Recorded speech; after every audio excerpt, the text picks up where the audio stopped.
والسلام. I want to reflect upon a few of the verses which are in Surah Al-An'am. And one of the things that will happen to people who are in the field of da'wah, there will be people that will ask for miracles and so on and so forth. And there is one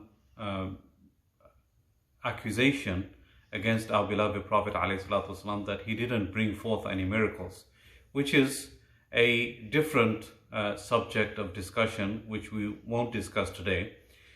But what is a miracle, and how do we understand that miracle? What is that sign from Allah subhanahu wa ta'ala? Does it have to be something completely out of the ordinary, something like, it's said about Isa alayhi salatu wasalam, Jesus, that he walked on water? Does it have to be something like that? It doesn't necessarily have to be like that for a person who has an open heart. So in these verses, Allah subhanahu wa ta'ala, He says, وَقَالُوا لَوْلَا نُزِّلَ عَلَيْهِ آيَةٌ مِّن رَبِّهِ قُلْ إِنَّ اللَّهَ قَادِرٌ عَلَىٰ أَن يُنَزِّلَ آيَةً وَلَكِنَّ أَكْثَرَهُمْ لَا يَعْلَمُونَ. They object, meaning the disbelievers, they object about the Prophet, and they say that why was no sign sent to him from his Lord? The response from Allah subhanahu wa ta'ala is, tell them that indeed Allah subhanahu wa ta'ala is able, He's capable to send a sign, but most of these people, they don't know. Okay, so He is capable of sending a sign, meaning He can give miracles and so on. So why doesn't He give those extraordinary miracles at all times? So the answer to that is that once Allah subhanahu wa ta'ala has sent a miracle, then it becomes obligatory for the people to have Iman, because now they've been shown the miracle that they asked for.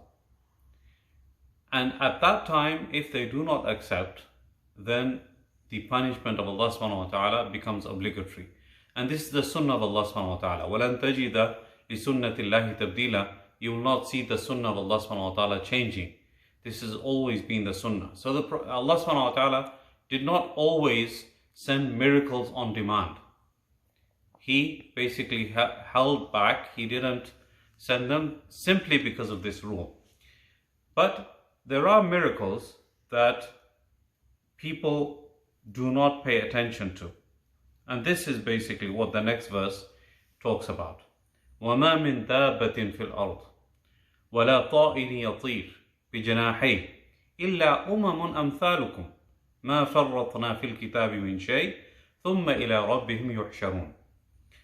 Any creature that you see on the earth, that is walking on the earth, whether it's something as big as an elephant, or as big as a whale that's swimming in the sea, or a minuscule ant or an insect that has subterranean houses under the ground, these are all creations of Allah subhanahu wa ta'ala.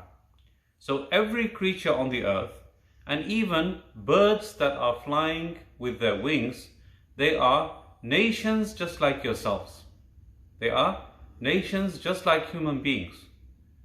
So I always suggest to people that instead of watching these drama series and so on, that are a huge waste of time, I always suggest to people that watch those programs which are related to nature, that talk about the animal kingdom, insects, birds, and how this whole system that Allah subhanahu wa ta'ala has put into place, it works in conjunction with each other and relies upon each other. Okay, so that will bring within ourselves an appreciation of the greatness of Allah subhanahu wa ta'ala once we see the greatness of His creation and the perfection of His creation. So these things don't happen by accident. These are not simply things that happen by chance, as Charles Darwin would have us believe. These are all put into place by Allah subhanahu wa ta'ala through His power. So Allah subhanahu wa ta'ala says that these creations, these insects, these birds, these are nations like yourselves. مَا فَرَّطْنَا فِي الْكِتَابِ مِنْ شَيْءٍ. we didn't leave anything out in the book. And the book here refers to Al-Lawh al-Mahfuz, that when things relating to the creation were being written and the whole system was being put into place by Allah subhanahu wa ta'ala and was being written in Al-Lawh al-Mahfuz, that was put into place and was written, and we see that the product of that writing, the result of that writing in front of our eyes, when we see these nations of insects, these nations of birds, these nations of dolphins, these nations of fish, all of these different nations that Allah subhanahu wa ta'ala has created, this was written by Allah subhanahu wa ta'ala in Al-Lawh al-Mahfuz before the creation even started. Allah subhanahu wa ta'ala says, we didn't leave anything out. مَا فَرَّطْنَا فِي الْكِتَابِ مِنْ شَيْءٍ ثُمَّ إِلَىٰ رَبِّهِمْ يُحْشَرُونَ. Then everyone will be gathered in front of Allah subhanahu wa ta'ala, humans and the creation alike will be gathered in front of Allah subhanahu wa ta'ala. Now the next ayah, it basically says that these people that are asking for a miracle, these people, they do not open their eyes. They do not open their ears. They don't pay attention to the creation that is around them. وَالَّذِينَ كَذَّبُوا بِآيَاتِنَا صُمٌّ وَبُكْمٌ فِي الظُّلُمَاتِ. These people that are denying our signs, they are deaf and dumb, and they're wandering around in darknesses.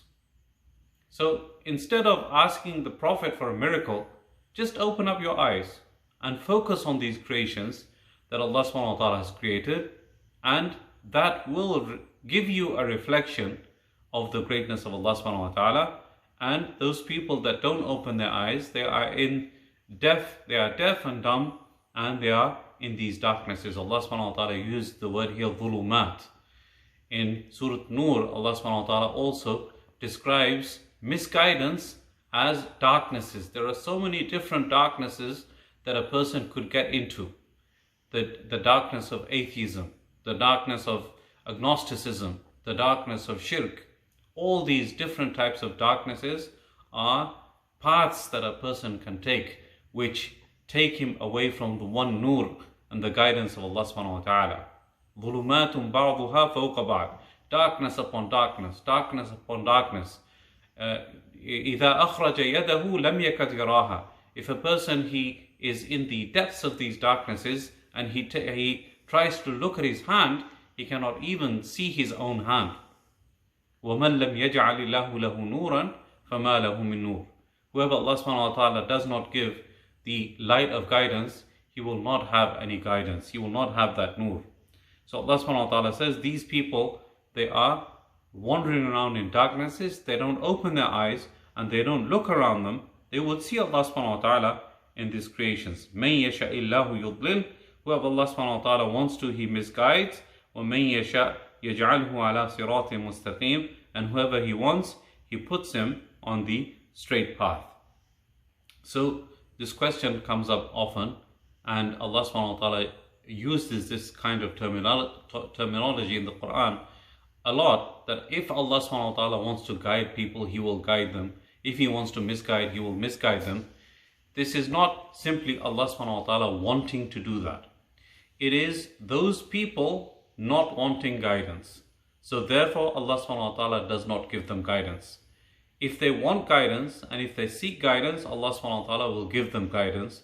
So it is not simply that Allah wants to misguide people. It is people don't want the guidance. That's why they don't pay attention to these creations of Allah subhanahu wa ta'ala. So the lesson that we learn from these verses is that a miracle does not have to be in place where we see something unnatural happening.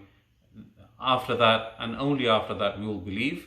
And especially because there's no more prophet to come anyway. So who's going to show us these types of miracles? But the fact is, each and every day, when we reflect upon what is going on around us, when the rain falls and we see the dry land becoming green, and when we see the blossom coming out in spring, and then that blossom turning into green leaves and turning into fruit after that, and the rain itself coming down, and the fact that a baby is born every single day of the year. That is a miracle happening right in front of our eyes, but because it's such an everyday thing, we take it for granted. So we as believers need to focus on these creations of Allah subhanahu wa ta'ala, and through focusing on these creations, understand the greatness of Allah subhanahu wa ta'ala. This is basically what these verses mean. I pray that Allah subhanahu wa ta'ala gives us the tawfiq to understand and practice what has been said and heard. Jazakumullahu khairan.